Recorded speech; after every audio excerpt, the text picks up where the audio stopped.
Sorry Abu Tayeb Ahmed সাজুদের 4টা মামলা আছে এবং তার অলরেডি 2টা ওয়ারেন্টেড সাজাপ্রাপ্ত আসামি, অর্থাৎ ওয়ারেন্ট নিয়েছে কিন্তু চুরির কাজ করে যাচ্ছে। আর নূর হোসেনের বিরুদ্ধেও মামলা আছে, তার বিরুদ্ধে চুরির মামলা। তো এই জিনিসটা হচ্ছে তারা আসলে আমরা তো জেলে পাঠাচ্ছি, ওখান থেকে জামিন হয়ে আসার পরে আবার একই ধরনের কাজ করে যাচ্ছে। তো আমাদের তাদের যারা যাতে ভবিষ্যতে জেলে থেকে জামিন হয়ে আসার পরেও তারা যাতে স্বাচ্ছন্দ্যভাবে চুরি করতে না পারে, আমরা সেই ব্যাপারে আমরা তাদের ব্যাপারে আমাদের নজরদারি অব্যাহত থাকবে। জেল থেকে জামিন হয়ে আসার পরে আমরা নজরদারি বৃদ্ধি করব।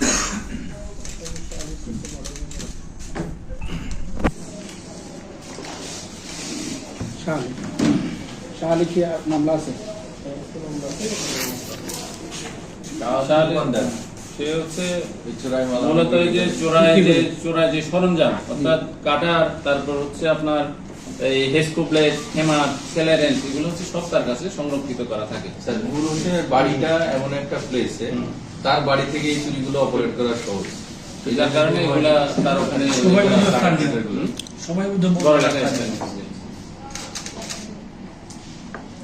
আমরা শুধু এখানে একজন হচ্ছে ওই যে আলাল মিয়া যে সিএনজি ড্রাইভার, তাকে আমরা কুলাউড়া থেকে অ্যারেস্ট করেছি, বাকি সবাইকে হচ্ছে বড়লেখা বিভিন্ন জায়গায় অভিযান করে গ্রেফতার করা হয়েছে। তো ঘটনা হয়তো বড় না, আবার একদিক দিয়ে বড়, কিন্তু যেহেতু মন্দিরে চুরি করতেছে এবং এটা আমরা এই গত 3 সপ্তাহে কিন্তু একই ধরনের ঘটনা, তো যার কারণে খুবই উদ্বেগজনক ছিল। এই কারণে আমরা গুরুত্ব সহকারে প্রকাশ করার জন্য, যাতে এটা প্রকাশিত হয় সেজন্য আপনাদের একটা সহযোগিতা চাইছিলাম, যেন সংবাদ সম্মেলন করা। এই দুটো তো মামলা হয়েছে স্যার, আনঅফিশিয়ালি আরেকটা মন্দির আছে যেটা খুব ছোট, দুইটা মন্দির, মোট 2টা মন্দির, কিন্তু ঘটনা আরেকটা আছে। আমরা ওনাদের মামলা করার জন্য একটা মোটর পাম্প ছিল, ওরা এই আমরাও মামলা করতে বলছিলাম, আমরা জিজ্ঞাসাবাদ করতে তাহলে তো তিনটা হ্যাঁ, 3 ঘটনায় একই চক্রের ঘটনা ঘটিয়েছে। মেইন টার্গেট হলো মন্দির, আমি মিটিং আছে বেটা কাঁসার যে পিতল পূজা আচারের জন্য যে সরঞ্জাম বহুত ঘন্টা লেগে দিব। যেগুলো মাল উদ্ধার থেকে আনুমানিক কত টাকা বলতে আমাদের এখানে মাল উদ্ধার করা হয়েছে পিতলের ঘট 11টা, কাঁসার গন্ডা 2টা, পুষ্পথালি 2টি, পিতলের প্রতি ব্যক্তি, কাঁসার থালা 8টি, কাঁসার বাটি 5টি, চিপকোষা 2 সেট এবং পিতলের কলসি 1টি। সবগুলাই আমরা উদ্ধার করতে সক্ষম হয়েছি। আনুমানিক মূল্য কত হইতে পারে? মূল্য আসলে মূল্য কত? 1,80,000 ছিল, আরো কিছু অতিরিক্ত হয়েছে তো, প্রায় 2 লক্ষ টাকা। 2 লক্ষ টাকা দিয়ে দিলেন, 2 লক্ষ টাকা প্রায় 2 লক্ষ টাকার মালামাল। দামি জিনিসটা, হ্যাঁ দামি পিতল পাওয়া যায় না,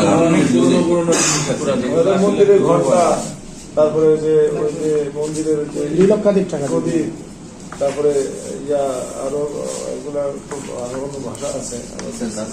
আপনারা একটা কাজ করছেন ভালো, এটা তাৎক্ষণিকভাবে ধরাতে যে সংখ্যালঘুদের মধ্যে যে একটা আতঙ্ক ছিল চুরি হবে, এইটা থেকে অনেকটাই চুরির সাথে অন্য বিষয়টা হচ্ছে যে অন্য নাশকতার বিষয় কেন, এটা কনসার্ন ছিল বেশি যে মন্দিরে চুরি হচ্ছে, এটা কেমন না রাত গেলে মন্দিরে কাঁসা ঘন্টা নাই, তো অনেক ক্ষেত্রে মানে বিভিন্ন বিষয় মাথায় আসে।